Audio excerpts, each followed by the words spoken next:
Bien-aimés dans le Seigneur, Shalom, bonjour, et que Dieu vous bénisse partout où vous êtes. C'est bien sûr moi, votre frère, Joseph. C'est encore une fois devant vous ce matin pour que nous puissions parler de la part de notre Seigneur. La mission pour laquelle le Seigneur nous a envoyés sur cette terre, pour que nous puissions parler de lui à ses enfants, que vous êtes, que tu es, que je suis. Alors, la fois passée, nous avons parlé sur l'obéissance des enfants envers leurs parents. Nous avons dit que quand un enfant obéit à ses parents, cet enfant est béni. Et tout ce qu'il fera ira de l'avant. Pourquoi? Parce qu'il obéit à ses parents. Nous avons aussi dit que quand l'enfant obéit à ses parents, ses jours seront bénis et seront nombreux et pleins de joie, pleins de bonnes choses. Nous avons aussi dit que quand l'enfant n'obéit pas à ses parents, ses jours seront maudits, seront peu et pleins de mauvaises choses. Alors, sur cette terre, personne ne peut vouloir des bonnes choses. Sur cette terre vivante, personne ne peut vouloir des mauvaises choses dans la vie. Alors, chacun de nous aime toujours des bonnes choses dans sa vie. Alors, personne ne peut vouloir le malheur, personne. Alors, pour que le bonheur puisse t'accompagner, alors nous devons obéir à nos parents. C'est ça la voie de la bénédiction par excellence. Si vous voulez grandir, si vous voulez aller très loin dans votre vie, que ce soit votre vie financière, que ce soit votre vie spirituelle, que ce soit votre vie de mariage, n'importe quelle vie que vous voulez mener, pour que cela puisse être mené avec succès, le premier devoir, c'est d'obéir à vos parents. Quand vous le ferez, vous verrez que les portes s'ouvriront et tout ce que vous ferez va de l'avant. Ça, c'est vrai. Alors, toi, mon cher enfant, toi, mon cher fils, toi, ma chère fille, moi, en tant que ton père, je te demande, si tu n'as jamais obéi à tes parents, dès aujourd'hui, dès maintenant, commence à obéir à tes parents et ta vie prendra une autre direction. Et tu verras ce que Dieu va faire dans ta vie. Alors aujourd'hui, nous allons passer à un autre sous-terme. Nous allons parler sur les parents. Un parent, c'est qui? Un parent, c'est celui qui a des enfants, c'est-à-dire il est marié et il a mis au monde. Là, c'est là qu'on appelle parent.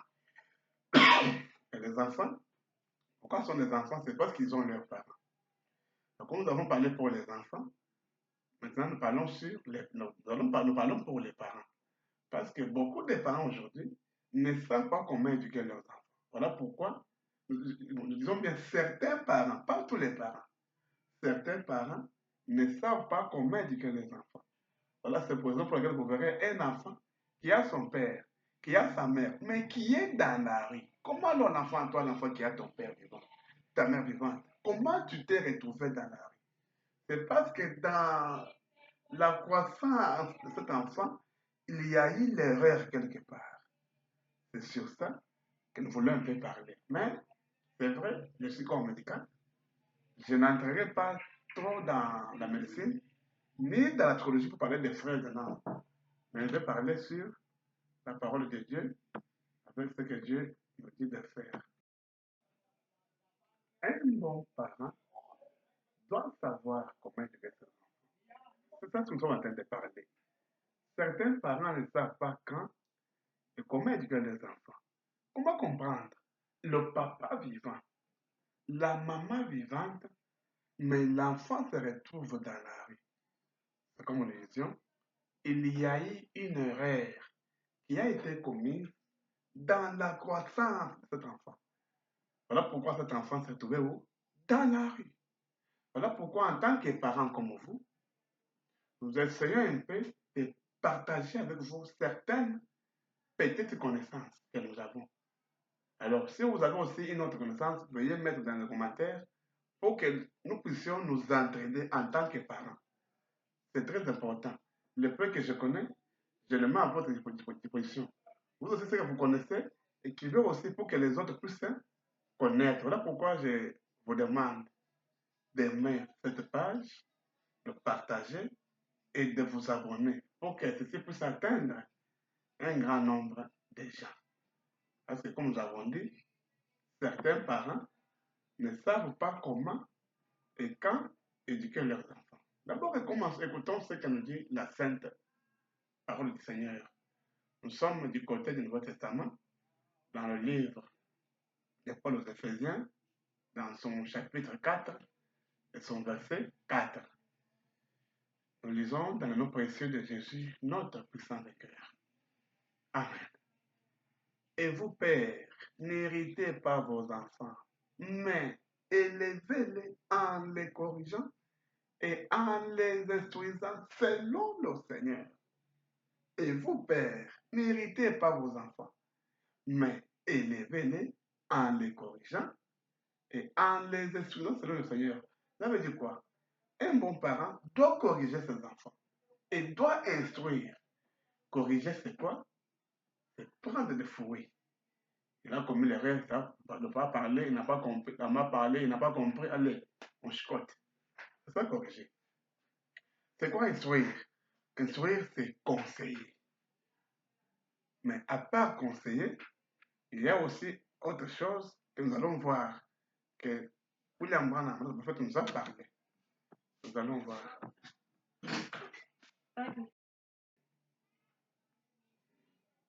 Parce qu'un bon parent est celui qui sait éduquer ses enfants. Voilà pourquoi nous insistons là-dessus. Et vous, pères, n'héritez pas vos enfants, mais élevez-les en les corrigeant et en les instruisant selon le Seigneur. Pas selon ton père, ni selon ta mère, ni selon toi. Non, mais selon le Seigneur. Je vous demande d'abord pardon parce que parfois, pour des interférences, je suis au travail avec des malades. Donc, j'ai fait cette vidéo à l'hôpital là où je travaille.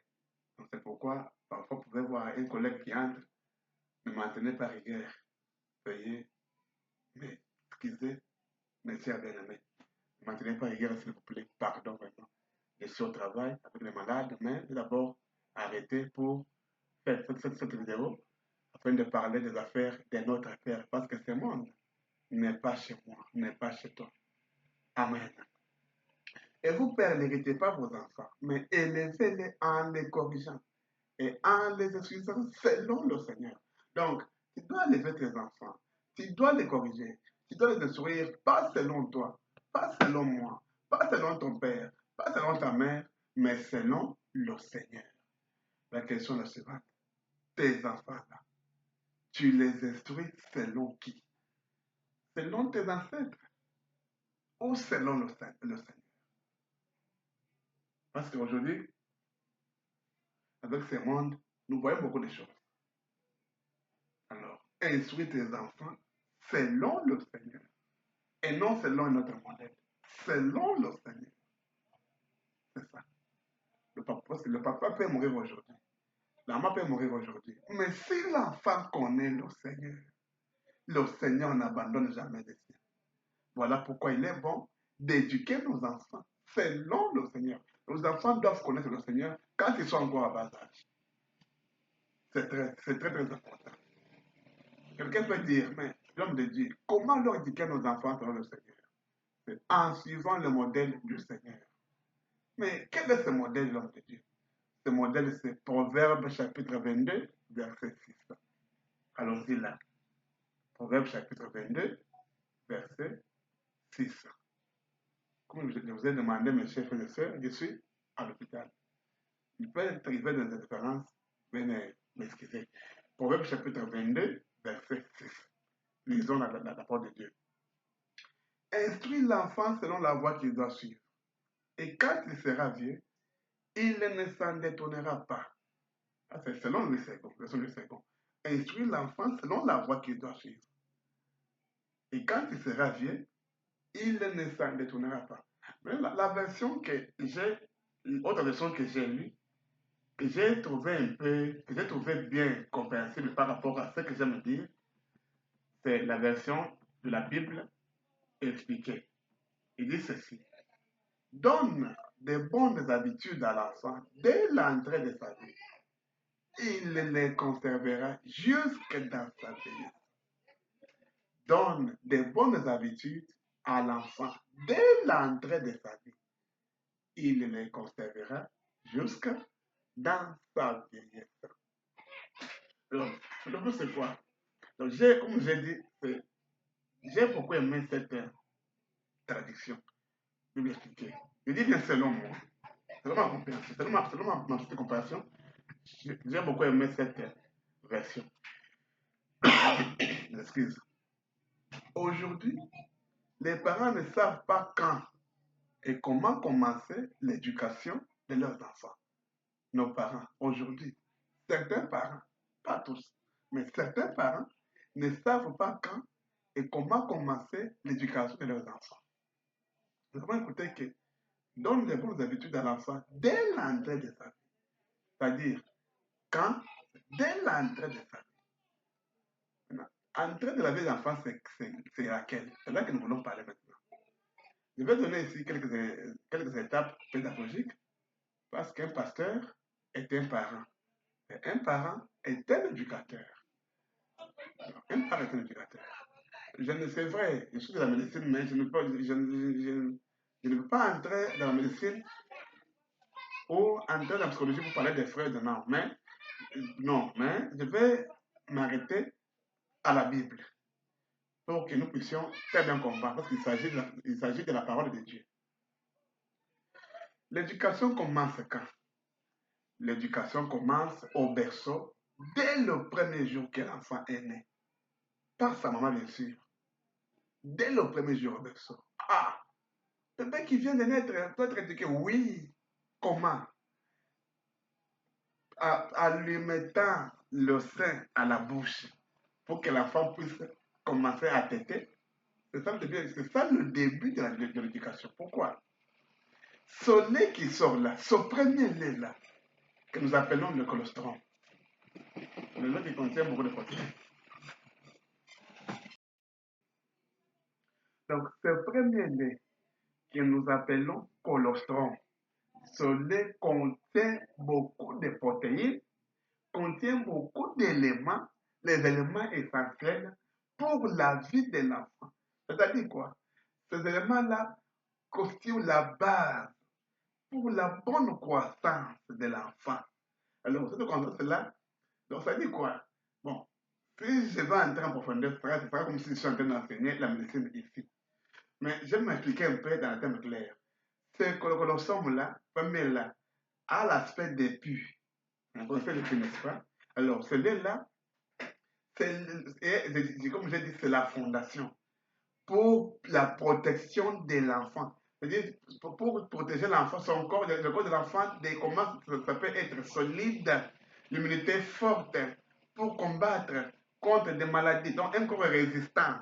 À part ça aussi, cela permettra aussi au cerveau de produire des cellules qu'il faudrait pour ce qui concerne l'intelligence, la sagesse. Donc, celui-là joue un grand rôle. Alors, donc, donc, vous pouvez me comprendre que quand Dieu dit que les enfants obéissent à tes parents, Dieu a raison parce que c'est grâce à cela que tu vas grandir bien, que tu vas être même arriver à l'âge adulte, grâce à ce premier-là qui entre dans toi, colostrum. Donc c'est très important, c'est très très capital celui-là. Alors toi la maman qui avait l'habitude de jeter ce premier-là, qui se dit ne jette pas, tu trahis ton enfant. Je vais me dire que beaucoup de nos bébés meurent parfois parce que beaucoup de mamans aussi jettent ce lait-là. Ce lait-là, quand il entre, bon, je ne vais même pas entrer en profondeur, mais c'est ça de quoi vous avez compris ce que j'ai voulu parler. Alors, quand l'enfant va toujours être tété, chaque fois en train d'être allaité, l'enfant va comprendre que quand j'ai faim, je dois faire quoi? Je dois pleurer. Et quand je vais pleurer, maman fait quoi? Je vais me mettre au sein maternel pour que je puisse manger. Parce que tout ce que l'enfant a besoin, le bébé, des 0 à 6 mois, tout ce qu'il a besoin se trouve dans le lait maternel. Voilà pourquoi dans la santé, nous avons aussi 10 commandements. Et le premier commandement de la santé, c'est de nourrir exclusivement au sein le bébé, le nouveau-né. Dès son premier jour jusqu'à 6 mois, sans rien donner, sans donner autre chose. Donc c'est ça. C'est ça. Mais il y a des cas où le médecin peut ordonner que non, faites ça, mais que ça soit ordonné par le médecin et non par vous. Donc c'est ça. Mais exclusivement, c'est le lait maternel de 0 jour à 6 mois. Donc, c'est ça, c'est que vous voulez un peu insister. Maintenant, quand l'enfant va commencer à voir, à être allaité chaque jour, l'enfant comprendra que quand j'ai faim, il faut que je fasse quoi? Que je pleure. C'est pourquoi quand l'enfant pleure, pour un parent qui connaît, un parent qui sait, pourquoi l'enfant pleure? Il pleure parce qu'il y a ça ne va pas à lui. En train de pleurer peut vous montrer qu'il y a un problème que vous devez résoudre. Parfois, il a uriné, parfois, il a fait matière fécale, parfois, il est malade, parfois, là, vous l'avez mis pour mourir, parfois, quelque chose l'a piqué, parfois, il fait chaud. Donc, quand l'enfant pleure, c'est un signe qui vous vous montrer que non, dans moi, il y a ça ne va pas. Alors, c'est à vous, parents, de rechercher pour savoir qu'est-ce qui fait pleurer l'enfant. Parce que dès que vous résolvez ça, l'enfant va cesser de pleurer. Les parents savent, les parents connaissent ça. Quand l'enfant pleure, le bébé pleure, il y a ça ne va pas. Il va vous dire que non, il y a en moi quelque chose que vous, parents, vous devez résoudre. Alors, une fois que vous résolvez cela, vous verrez que votre enfant va se taire. C'est tout. Pourquoi? Parce que vous avez donné une solution à ce problème. Maintenant, quand l'enfant pleure, il sait déjà que la maman va mettre au sein. Ça veut dire quoi? Ça veut dire qu'il a compris la leçon. C'est pourquoi vous verrez, parce que c'est un enfant, même si c'est son papa qui le porte, s'il a faim, vous le verrez ouvrir sa bouche, hein? Vous le verrez ouvrir sa bouche du côté des papas, croyant que papa aussi a le sein. Et pourtant, nous, les papas, n'avons pas de sein pour le bébé. Mais parce que c'est un bébé, vous le verrez, il va ouvrir sa bouche de ce côté, aussi de ce côté, il va ouvrir de ce côté, croyant que le papa aussi va nous donner des seins. Pourtant, papa n'a pas ça. C'est un fait qui montre que non, le bébé a compris la leçon. Qui comprend, pourquoi? Parce que c'est cette façon de comprendre qui montre que quelqu'un est éduqué, parce qu'il pratique ce qu'il a été enseigné. Donc c'est ça. C'est pourquoi nous disons que l'éducation commence dès le premier jour dans le berceau. Là où il est. Dès que l'enfant est né. Amen. Amen. Et quoi? Nous évoluons très bien. Alors, en tant que parent, je suis en train de parler avec vous pour vous montrer cette petite connaissance que nous avons pour participer ensemble à l'éducation de nos enfants. Ça veut dire première phase, c'est la phase bicale qui consiste à mettre le sein à la bouche de l'enfant.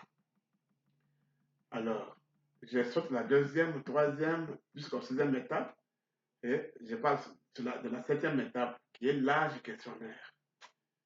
Alors, parce que l'enfant a été bien nourri au sein, avec le premier lait qui a permis la bonne croissance des cellules nerveuses pour que l'enfant puisse bien comprendre et bien discerner des choses selon son âge physique qui va correspondre à son âge moteur, bien sûr. Quand cet enfant arrive dans l'âge questionnaire, c'est l'enfant qui va vous soumettre des questions. Voilà pourquoi, à cet âge, l'enfant est appelé philosophe. Parce qu'il veut découvrir, il veut savoir. Et parce qu'il veut savoir, il est enfant, son cerveau est vide. Mais il enregistre rapidement. Il enregistre rapidement. Ses oreilles écoutent très loin. Ses yeux voient très loin. Donc, tout ce qu'il écoute, il enregistre. Tout ce qu'il voit, il enregistre. Vous le verrez, il parle peu, mais il est beaucoup attentif au monde extérieur pour apprendre. Et tout ce qu'il voit, il viendra devant vous, son papa, il viendra devant vous, sa maman, pour vous poser des questions afin de bien comprendre. Voilà pourquoi, cher papa, chère maman, quand votre enfant atteint cet âge, ne soyez pas pressé pour le frapper, mais soyez pressé pour l'instruire, pour le conseiller, pour lui parler et pour prier aussi pour lui. Est-ce qu'on est ensemble? Donc, dans cet âge, c'est une étape de l'âge qui dure très longtemps. Dans cet âge, l'enfant sait parler et l'enfant sait jouer avec les enfants, avec ses collègues enfants du voisin. Il peut écouter un mot, il peut écouter une phrase qu'il n'a jamais écoutée dans son foyer, qu'il n'a jamais découvert. Quand cet enfant est en train de découvrir le monde, il ne connaît rien. Il est à la recherche de la vérité, qu'il ne connaît pas comment accéder, ni que je vais prendre pour connaître. Il va entendre une phrase, il va vous demander et vous tromper l'enfant. Demain ou le lendemain, il va découvrir le véritable sens de cette phrase chez ses voisins ou ailleurs. Et directement, cet enfant, votre propre enfant, va vous traiter de menteur. Et il va retirer sa confiance en vous pour la mettre chez les voisins ou ailleurs où il a appris le véritable sens de ce qu'il cherchait. Et pour cet enfant, à partir de ce jour-là, jusqu'au jour qui vont suivre, tout ce que vous lui direz, il ne va pas vous croire, il ne va pas vous faire confiance. Pourquoi? Parce que vous l'avez déjà menti. Et il va retirer sa confiance en vous. C'est ça le début de la délinquance juvénile, causée par vous, le parent. Pourquoi? Parce que vous êtes délinquant parental. Voilà pourquoi nous avons des enfants sur la rue, le papa vivant, la maman vivante, à cause de ces choses. Amen. Alors, si vous trompez votre enfant, donc vous êtes un très mauvais parent. Chers parents, la Bible interdit le mensonge. Dites la vérité à vos enfants, mais en tenant compte de leur âge. Je donne un exemple pédagogique pour bien comprendre ce que je veux dire. Vous avez deux enfants, Joseph et Nelly. Joseph et Nelly sont les enfants du même papa, de la même maman. Donc, sont les deux enfants de la même famille, Joseph et Nelly. Alors, Joseph et Nelly sont tous nés. Maintenant, qu'est-ce qui se passe? Joseph voit comment Nelly irrine, Nelly voit comment Joseph irrine. Alors, comme ils sont des enfants, tous les deux vont courir au papa. Papa, maman, voilà comment moi j'irrine. Voilà comment mon frère irrine. Voilà comment moi j'irrine. Voilà comment ma soeur irrine. Chers parents, ne frappez pas ces enfants. Ne les grondez pas. Pourquoi? Ils sont à la recherche de la vérité parce qu'ils aiment connaître. Dites la vérité aux enfants, mais en tenant compte de leur âge. Exemple, toi Joseph, ça c'est ton corps d'un homme qui t'aide pour uriner. Toi Nelly, ça c'est ton corps de femme qui t'aide pour uriner. C'est vrai que ces enfants urinaient, c'est vrai que Joseph et Nelly urinaient, mais ne prêtez pas attention.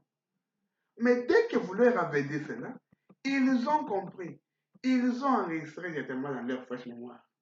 Et comme les enfants urinent beaucoup, ils vont uriner. Et directement, ils vont courir jusqu'au papa ou jusqu'à maman. Oh papa, j'ai uriné. Maman, j'ai uriné. Et ces enfants seront contents de vous. Quand ils vont grandir, ils savent déjà que moi, Joseph, j'ai le corps d'un homme pour uriner. Moi, Nelly, j'ai le corps des femmes pour uriner. Et le reste, ils sauront avec le temps. Et vous avez gagné vos enfants. Chers parents, sortez de la délinquance parentale, sinon vous aurez la délinquance juvénile qui compliquera votre vie de vieillesse plus tard. Vous aurez des enfants qui travaillent, qui gagnent beaucoup d'argent, mais vous, papa, vous allez commencer à demander, à quémander sur la rue.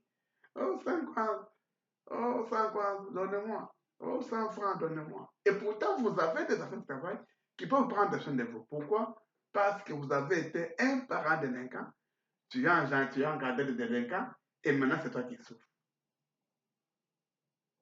Chers parents, à partir de l'âge questionnaire, cet âge, commencez à positionner déjà vos enfants. Car dans cet âge, je vous ai dit que cet âge, c'est la tranche d'âge qui dure longtemps, qui dure beaucoup aussi. C'est dans cet âge que les enfants embrassent soit les bons chemins ou soit les mauvais chemins. Et en tant que famille chrétienne, commencez à prier ensemble avec vos enfants. Et si vous ne le faisiez pas, commencez à le faire. Commencez à aller avant l'heure avec vos enfants de l'église pour apprendre à vos enfants, quand ils sont grands, d'aller à l'église aussi avant l'heure. Commencez à le faire. C'est très important. Parce que si tu ne le fais pas, toi papa, toi maman, si tu ne le fais pas, parce que tu vas récolter un jour ce que tu as semé. Qui sème le vent récoltera la tempête. Alors, éduque bien tes enfants, amène-les à prier. Et tu verras que nous, ça bien fait quelque chose. C'est ça. La fois prochaine, je vais vous parler, je vais vous lire, là où le prophète parle, conseille aussi de prier pour les enfants. Et pourquoi prier pour les enfants? Donc, on peut frapper, c'est vrai. On peut sourire. Mais pourquoi prier pour l'enfant? C'est très important aussi de savoir. Donc, la fois prochaine, je vais lire là où le prophète parle pour dire que les parents doivent prier pour leurs enfants. Et je vais vous dire pourquoi il faut prier pour les enfants. Et on verra, le prophète a raison ou il a tort. Quand nous allons lire cela, nous comprendrons. À ce moment-là, vous verrez que c'est très bon de commencer à prier pour vos enfants. Quand nous allons vous le dire, vous verrez l'importance de prier pour vos enfants. Et qu'est-ce que la prière va faire pour vos enfants? Parce que frapper, c'est bon. Conseiller, c'est bon. Mais la prière, c'est très bien. Et vous saurez, nous serons ensemble pourquoi nous devons prier pour nos enfants. Pour aujourd'hui, que Dieu vous bénisse. Veuillez vous abonner, veuillez aimer notre vidéo, veuillez partager pour que cette vidéo arrive partout, là où on peut nous voir, là où on peut nous connaître, là où on peut nous écouter. Parce que c'est ça l'importance de la prière, de cette vidéo. Nous voulons que cette parole, cet évangile arrive partout pour les enfants de Dieu. Chers parents, chers mamans, si vous avez aimé, partagez, commentez. S'il y a des questions posées, posez-les. Si vous avez autre chose, autre commentaire pour édifier, pour aider les autres, écrivez en bas de la page. Comme ça, tout le monde peut voir cela. Pour aujourd'hui, que Dieu vous bénisse. Ciao. Que Dieu vous bénisse. Bénissez vos foyers, bénissez vos travaux, bénissez tout ce que vous faites. Comme Jésus-Christ.